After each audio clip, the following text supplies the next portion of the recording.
بسم اللہ الرحمن الرحیم۔ السلام علیکم۔ آئیے سنتے ہیں ایک زبردست کہانی۔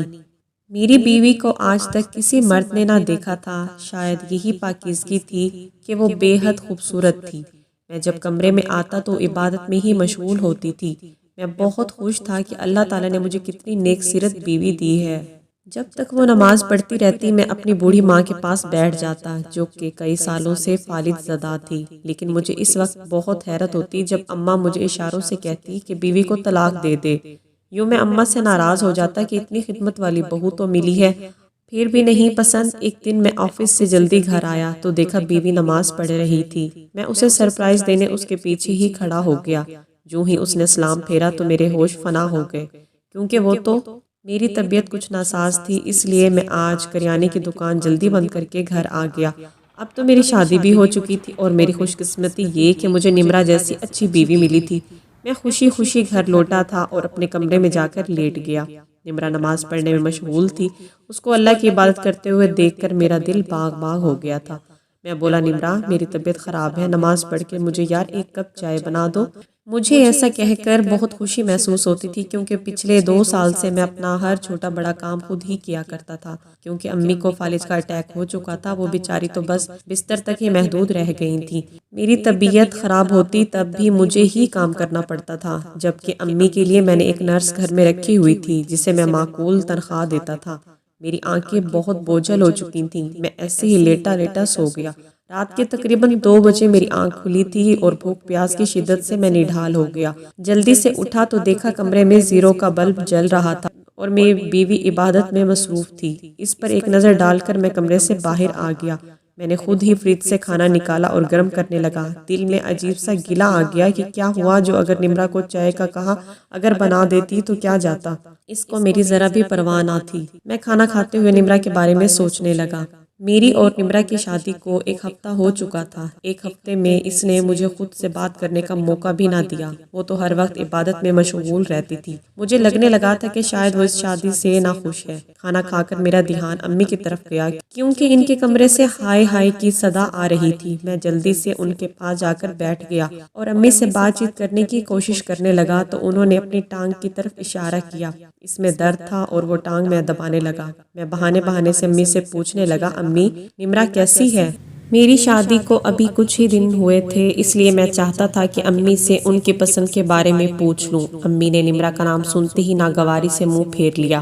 میں ان کے اس اظہار کو سمجھ نہ پایا۔ میں نے اپنا سوال پھر دہرایا، بولا، امی نمرا اچھی ہے نا، آپ کا خیال تو رکھتی ہے نا؟ امی نے دائیں بائیں نفی میں سر ہلا دیا۔ مجھے امی کے اس رویے نے تشویش میں ڈال دیا تھا۔ کیا نمرا میرے ساتھ ساتھ امی کو بھی نظر انداز کر رہی تھی؟ اس سے پہلے کہ میں امی سے کچھ اور پوچھتا تب بھی نمرا اس کمرے میں داخل ہو گئی۔ وہ مجھے دیکھ کر مسکرانے لگی اور بولی، آج آپ جلدی اٹھ گئے؟ میں نے سر ہلا دیا، بولا، تم اس وقت یہاں کیا کر رہی ہو؟ وہ بولی، اس وقت موسم ٹھنڈا ہے تو میں نوافل سے فراغت پا کر امی کی ٹانگیں دبانے آتی ہوں اور ان پر کمبل ڈال دیتی ہوں۔ میں مسکرا دیا اور سمجھا امی کو نمرا پر کس بات کا غصہ ہے۔ شاید آج اسے آنے میں دیر ہو گئی تھی۔ مجھے نیند آ رہی تھی، اس لیے میں اٹھ کر کمرے میں چلا گیا۔ صبح میری آنکھ کھلی تب نمرا کمرے میں نہیں تھی۔ میں نہا دھو کر کام پر جانے کے لیے تیار ہو گیا۔ باہر آیا تو نمرا ناشتہ بنا رہی تھی اور بڑی محبت سے میری امی کے پاس بیٹھی ان کے منہ میں دلیا ڈال رہی تھی۔ میں سوچنے لگا اگر امی کی اپنی بیٹی بھی ہوتی تو اتنا خیال نہ رکھ پاتی۔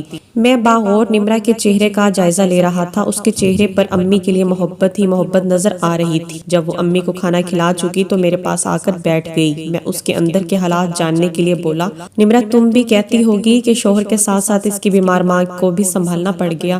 نمرا ایک دم سے بولی، اللہ نہ کرے اسد کہ کبھی میں ماں کے بارے میں ایسا سوچوں۔ آپ جانتے ہیں نا حقوق اللہ کے ساتھ حقوق العباد بھی بہت اہم ہے۔ حقوق العباد کی تو معافی بھی نہیں ہے۔ پھر آپ کی والدہ میرے لیے نیکیاں کمانے کا ایک ذریعہ ہے۔ موت کے بعد تو ایک نیکی کی ضرورت ہوتی ہے۔ جب میں امی کی طرف دیکھتی ہوں تو مجھے وہ نیکیوں کا ٹھاٹھے مارتا سمندر نظر آتی ہیں جس سے میں جتنا چاہوں فیض حاصل کر سکتی ہوں۔ نمرا کی یہ باتیں سن کر میری آنکھوں میں آنسو آ گئے۔ اس طرح تو کبھی میں نے بھی اپنی سگی ماں کے بارے میں نہیں سوچا تھا۔ جبکہ خدمت کرنا مجھ پر فرض تھا۔ خیر اس دن کے بعد میں امی کی طرف سے بے فکر ہو گیا۔ فکر تھی تو بس نمرہ کی تھی۔ میں چاہتا تھا کہ نمرہ بس میری ہو جائے، وہ میری بیوی تھی۔ میں چاہتا تھا میں جب گھر میں قدم رکھوں تو وہ سب کچھ چھوڑ چھاڑ کر میری طرف متوجہ ہو جایا کرے۔ میں اس سے یہ بات منہ سے کہنے سے ڈرتا تھا، کیونکہ میں جب بھی گھر آتا وہ عبادت میں مشغول نظر آتی تھی۔ پھر میں کس منہ سے اسے کہتا کہ نمرہ میرے آنے پر عبادت چھوڑ دیا کرو۔ اتنی ہمت بہرحال مجھ میں نہ تھی، لیکن میں اندر ہی اندر سخت الجھن کا شکار تھا کہ بھلا یہ کیسی شادی ہوئی۔ بیوی کی تو صورت بھی آج تک غور سے نہ دیکھی تھی۔ ان حالات نے مجھے چڑچڑا کر رکھ دیا۔ میں کام سے واپس آیا تو مجھے بھوک لگی ہوئی تھی۔ میں بولا نمرہ کھانا لے آؤ۔ وہ میری طرف دیکھ کر بے حد ڈر گئی۔ میں بولا میں نے کچھ کہا ہے؟ مانگا ہے نا کھانا تم سے، جاؤ لے آؤ۔ وہ بولی دراصل اسد میں نے ابھی تک کھانا نہیں بنایا، آج میں چاہتی تھی قرآن پاک ختم کر کے ہی اٹھوں، 2 سپارے رہ گئے ہیں، وہ پڑھتے پڑھتے وقت کا پتہ نہیں چلا۔ اب الحمدللہ میں نے قرآن پاک ختم کر لیا ہے۔ میں بولا نمرہ شاید تم بھول رہی ہو کہ میں تمہارا شوہر ہوں اور میری خدمت کرنا، میری دل جوہی کرنا تم پر فرض ہے۔ لوگ شادی کرتے ہیں تاکہ ان کی زندگیوں میں سکھ آ جائے، خوشی آ جائے، مگر میں تم سے شادی کر کے پھنسی گیا ہوں۔ تم نے ایک دن بھی مجھے سکون کا نہیں دیا، کبھی میرے پاس آ کر بیٹھ کر حال چال دریافت تک نہیں کیا کہ اسد آپ کیسے ہیں۔ تمہیں فکر ہوتی ہے تو بس نماز قرآن کی، اگر تمہیں عبادتوں کا اتنا ہی شوق تھا تو شادی کیوں کی؟ گھر کے ایک کونے میں پڑی رہتی، عبادت کرتی رہتی۔ نہ چاہتے ہوئے بھی میں غصے میں اسے یہ سب بول بیٹھا۔ نمرہ میری باتیں سن کر رونے لگی، تب مجھے اپنے لہجے کی سختی کا اندازہ ہوا۔ وہ روتے روتے بولی اسد دراصل عبادتوں کا سہارا لے کر خود کو میں آپ سے دور رکھنے کی کوشش کرتی ہوں، مجھے ڈر ہے کہ کہیں آپ میرے قریب نہ آ جائیں۔ نمرہ کی یہ بات سن کر دنگ رہ گیا۔ میں بولا نمرہ تم مجھ سے کیوں دور رہنا چاہتی ہو؟ وہ آگے بڑھی اور اس نے مجھے اپنے ہاتھ کا ایک نشان دکھایا، وہ سیاہ تھا۔ نمرہ بولی یہ نشان ایک بزرگ نے دیکھا تھا، وہ بولا اس لڑکی کی شادی جس شخص سے ہوگی وہ 7 دن کے اندر مر جائے گا۔ امی کی یہ بات سن کر بہت پریشان ہو گئی تھی۔ وہ بزرگ کے قدموں میں جا گری اور بولی اللہ کے واسطے اس مسئلے کا کوئی حل نکال دیں، اس مصیبت کا کوئی توڑ کر دیں۔ میں نہیں چاہتی کہ میری بیٹی ساری زندگی میری دہلیز پر بیٹھی رہے۔ تب اس بزرگ نے کہا جب اس بچی کی شادی کرو تو اس کو نصیحت کرنا کہ یہ 40 روز تک اپنے شوہر سے دور رہے اور عبادت میں مشغول رہے۔ جس قدر یہ عبادت کرے گی اتنی جلدی اس لڑکی کے سر سے یہ نحوست ٹلے گی۔ بس میں آپ کو یہ بات بتانے سے ڈرتی تھی کہ کہیں آپ مجھے منحوس سمجھ کر طلاق نہ دے دیں۔ میں نمرہ کی معصومیت پر ہنس پڑا۔ میں بولا نمرہ ان باتوں پر یقین نہ رکھا کرو، زندگی اور موت تو اللہ پاک کے ہاتھ میں ہے، تم بلا وجہ مجھ سے اتنے دن دور رہی۔ نمرہ میری بات سن کر بہت گھبرا گئی اور بولی اسد آپ میری زندگی میں آنے والے پہلے مرد ہیں، اس سے قبل نہ کسی نے مجھے دیکھا ہے، نہ ہی میں نے کسی غیر محرم کو آنکھ اٹھا کر دیکھا ہے، آپ ہی میری کل کائنات ہیں۔ میں آپ کو اپنی اس نحوست سے کھونا نہیں چاہتی، آپ خدارا مجھ سے یہ 40 روز بس دور رہ لیں۔ میں نے نمرہ کے چہرے پر بہت بے بسی دیکھی تھی، اس لیے اس کے بات مان لی۔ وہ بے انتہا خوش ہو گئی۔ نمرہ کی یہ باتیں سن کر میں اندر سے سرشار ہو گیا تھا۔ مجھے تو یہی لگنے لگا تھا کہ شاید میری بیوی مجھ سے پیار نہیں کرتی، اس لیے وہ مجھ سے دور رہتی ہے۔ خیر نمرہ کی باتیں سننے کے بعد میں کافی پرسکون ہو گیا۔ اب جب بھی میں اسے عبادت میں مشغول دیکھتا تو مجھے اس پر بے انتہا پیار آتا، کیونکہ یہ سب میری زندگی بچانے کے لیے کر رہی تھی۔ ہماری شادی کو اب کافی دن گزر چکے تھے۔ میں نے سوچا اب امی کے خیالات معلوم کرتا ہوں کہ وہ نمرہ کے بارے میں کیا سوچتی ہیں۔ میں امی کے پاس آ کر بیٹھا اور امی نے ادھر ادھر دیکھنا شروع کر دیا جیسے وہ کسی سے ڈر رہی تھیں۔ وہ اشارے سے ایک دم مجھے کہنے لگی کہ نمرہ کو طلاق دے دو۔ میں تو یہ دیکھ کر ہی حیران رہ گیا اور میں بولا امی آپ کیسے کہہ سکتی ہیں؟ آپ کیسی ماں ہیں جو اپنے ہی بیٹے کا گھر اجاڑنا چاہتی ہیں؟ تب امی نے مجھے اشاروں سے کہا کہ تمہاری بیوی میرا خیال نہیں رکھتی، تم میری نرس کو واپس لے آؤ۔ تب ہی نمرہ بھی امی کے کمرے میں داخل ہو گئی۔ وہ مجھے دیکھ کر حیران ہوئی اور بولی اسد آپ یہاں کب آئے؟ میں بولا ابھی آ کر بیٹھا ہوں۔ نمرہ بھی ہمارے پاس ہی بیٹھ گئی۔ میں امی کے پاس جب بھی جاتا صبح شام یا تھوڑی ہی دیر کے لیے تو وہاں نمرہ فوراً آ جایا کرتی تھی۔ اس بات سے مجھے یہ اندازہ ہوا کہ امی کو نمرہ بار بار وقفے وقفے سے دیکھتی رہتی ہے۔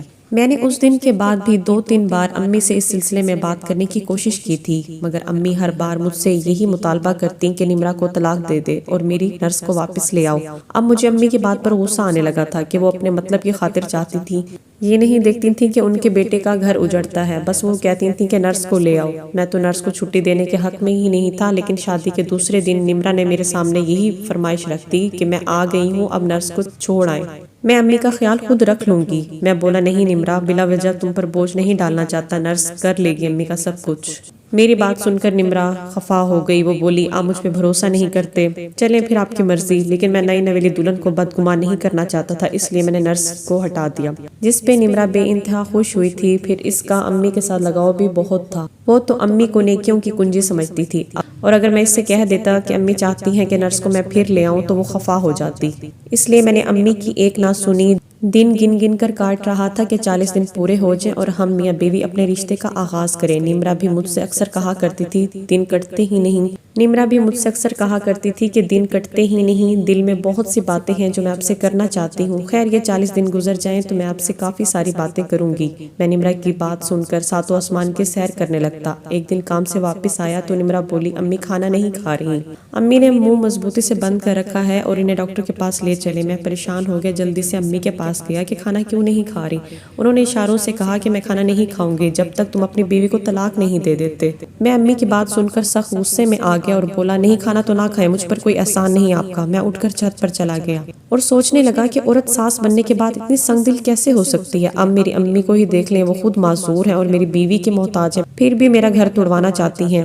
میں نے نمرا سے کہہ دیا کہ امی کو کھانا کھلانے کی کوئی ضرورت نہیں، ان کا پیٹ خراب ہے. جیسے ہی رات ہوئی میرے پیٹ میں بھوک سے چوہے دوڑنے لگے. تب میرے دل میں امی کا خیال آیا اور میں نے سوچا امی تو بیمار ہیں، بیماری نے انہیں چڑچڑا کر دیا ہے، بھلا معذور عورت سے میری کیا ضد. میں نے جلدی سے کچن سے امی کا دلیا اٹھایا اور امی کے پاس گیا. امی کو دیکھا تو وہ آنسوں سے رو رہی تھیں. انہوں نے مجھے اشارے سے کہا بیٹا میرے لیے میری نرس ہی واپس لے آؤ. میں نے حامی بھر دی تھی مگر میں نمرا کی ناراضگی سے ڈرتا تھا. اس چیز کا میں نے یہ حل نکالا کہ میں نے نمرا سے کہا ڈاکٹر کو کال کر کے امی کی کنڈیشن بتائی ہے، انہوں نے ایک نرس امی کے لیے ہائر کر دی ہے کہ ہر ٹائم ان کے قریب رہیں. نمرا میری بات سن کر بجھ سی گئی مگر بولی کچھ بھی نہ. میں نے دل میں شکر کیا کہ اس نے کوئی ہنگامہ نہیں کھڑا کیا. میں ہسپتال جا کر امی کی نرس کو لے آیا. نرس سے کہہ دیا تھا کہ امی کی بیماری کے متعلق مجھے ایک ایک بات بتانا، اور خود آفس چلا گیا. کام سے واپس آیا تو سیدھا امی کے کمرے میں گیا. میں بولا سسٹر اب امی کی کنڈیشن کیسی ہے؟ وہ بولی اسد بھائی آپ سے یہ امید نہیں تھی. اس سے پہلے نرس اپنی بات مکمل کرتی نمرا کمرے میں آ گئی. وہ نمرا کی طرف دیکھ کر بولی آپ کی مسز کہاں جاب کرتی ہے؟ میں بولا نہیں یہ تو گھر پر ہوتی ہیں. نرس حیرت سے کہنے لگی مجھے تو صبح سے نظر ہی نہیں آئی. میں نے نمرا کے چہرے سے ہوائیاں اٹھتے ہوئے دیکھی. نمرا بولی دراصل اتنے عرصے سے امی کی میں خدمت کر رہی تھی تو آج ہی فارغ ہوئی ہوں اور میں نیند پوری کرنے اپنے کمرے میں تھی. میں نے نمرا کو بہانے سے کمرے سے باہر بھیج دیا. تم جاؤ کھانا لگاؤ، مجھے بہت بھوک لگی ہے. وہ باہر چلی گئی. میں نے نرس سے کہا کھل کر بات کریں. وہ کہنے لگی آپ کی والدہ کی کنڈیشن بالکل ٹھیک نہیں، صفائی نہ ہونے کی وجہ سے ان کے جسم پر زخم بن چکے ہیں. یہ زخم بہت تکلیف دہ ہیں، ان میں کھجلی بھی بہت ہوتی ہے. آپ جانتے ہیں نا آپ کی والدہ معذور ہیں، تو پھر آپ خود سوچیں وہ یہ سب کیسے برداشت کرتی ہوں گی. اسد صاحب اگر آپ اپنی والدہ کا خیال نہیں رکھ سکتے تو کسی ہاسپٹل میں ایڈمٹ کروا دیں یا اولڈ ہوم میں چھوڑ آئیں. نرس کی باتیں سن کر میرا دل کانپنے لگا. میری آنکھوں میں آنسو آ گئے. میں جلدی سے گھر سے باہر نکل گیا اور باہر جا کر روتا رہا اور اللہ تعالیٰ سے اپنی کوتاہی کی معافی مانگی. جب آنسو خشک ہو گئے تو گھر واپس آ گیا. نمرا بولی آپ کہاں چلے گئے تھے؟ میں نے جھوٹ بول دیا کہ دوست کی کال آئی تھی، وہ سننے میں باہر چلا گیا تھا. نمرا بولی نرس نے امی کی کیا رپورٹ دی ہے؟ میں بولا سسٹر کہہ رہی تھی زیادہ لیٹنے کی وجہ سے امی کی بھوک کم ہو گئی ہے، فزیو تھراپی کی ضرورت ہے. وہ ایک دم سے پرسکون ہو گئی. میں نے اس سے کہہ دیا کہ میں باہر سے کھانا کھا آیا ہوں. میں سونے کے لیے لیٹ گیا مگر نیند کہاں آنی تھی. مجھے تو نرس کی باتیں رہ رہ کر یاد آ رہی تھیں. رات کا نہ جانے کون سا پہر تھا جب میری آنکھ کھلی. میں نے دیکھا تو نمرا سامنے سیاہ بیگ نکال رہی تھی الماری سے. وہ نکال کر اس نے آہستہ سے الماری بند کر دی اور کمرے سے باہر نکل گئی. میں بھی اٹھ بیٹھا. تھوڑی دیر بعد کمرے سے نکل آیا. آخر دیکھوں تو صحیح میری بیوی کہاں جا رہی ہے. میں بھی دبے قدموں اس کا پیچھا کرنے لگا. وہ چھت پر جا رہی تھی، میں بھی چھت پر چڑھ گیا. سامنے کا منظر دیکھ کر میں سکتے میں آ گیا تھا. چھت پر ایک لڑکا کھڑا تھا. نمرا بولی اس سیاہ بیگ میں سارا زیور اور پیسے ڈال دیے ہیں. اب میرا یہاں رہنا بہت مشکل ہو گیا ہے کیونکہ میری شادی کو 40 دن ہونے والے ہیں اور اب گھر میں نرس بھی آ گئی ہے. اب نہ میں تمہیں دن کو ٹائم دے سکتی ہوں نہ ہی رات کو. آج بھی نرس نے میری شکایت میرے شوہر سے کر دی ہے کہ تمہاری بیوی کو آج سارا دن نہیں دیکھا. یہ تو شکر ہے کہ اس سے معلوم نہیں ہو سکا کہ میں چھت پر تمہارے ساتھ تھی. چلو بھاگ چلیں یہاں سے. وہ لڑکا بولا ہاں یہ بیگ مجھے دے دو. اس سے پہلے کہ نمرا وہ بیگ لڑکے کو تھماتی میں نے جھٹ سے وہ بیگ کھینچ لیا. نمرا مجھے دیکھ کر بے انتہا ڈر گئی. اسے کچھ سمجھ نہیں آ رہی تھی. لڑکا بھاگ گیا اور نمرہ ایک دم اس رسی سے نیچے اترنے لگی اور گر پڑی اور نمرہ کی ٹانگ ٹوٹ گئی. میں لڑکے کو دبوچنا چاہتا تھا مگر وہ کمال مہارت سے کود گیا. میں نیچے اتر کر نمرہ کے پاس آیا اور میں بولا میں تمہیں طلاق دیتا ہوں. میں نے نمرہ کو 3 طلاقیں دے کر فارغ کر دیا.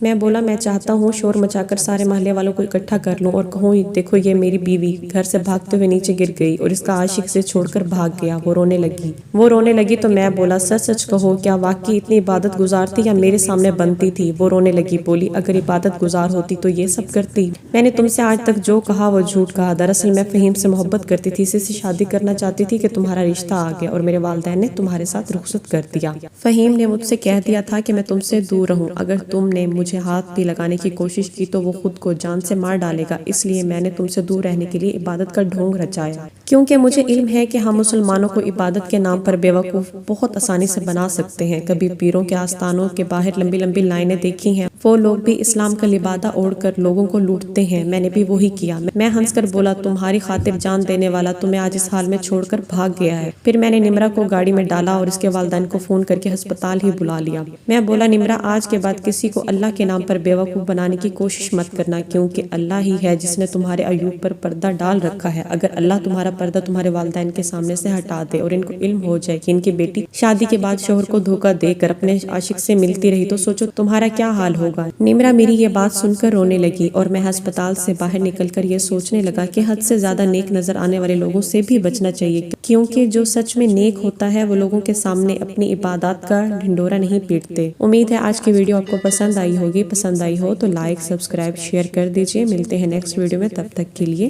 اللہ حافظ.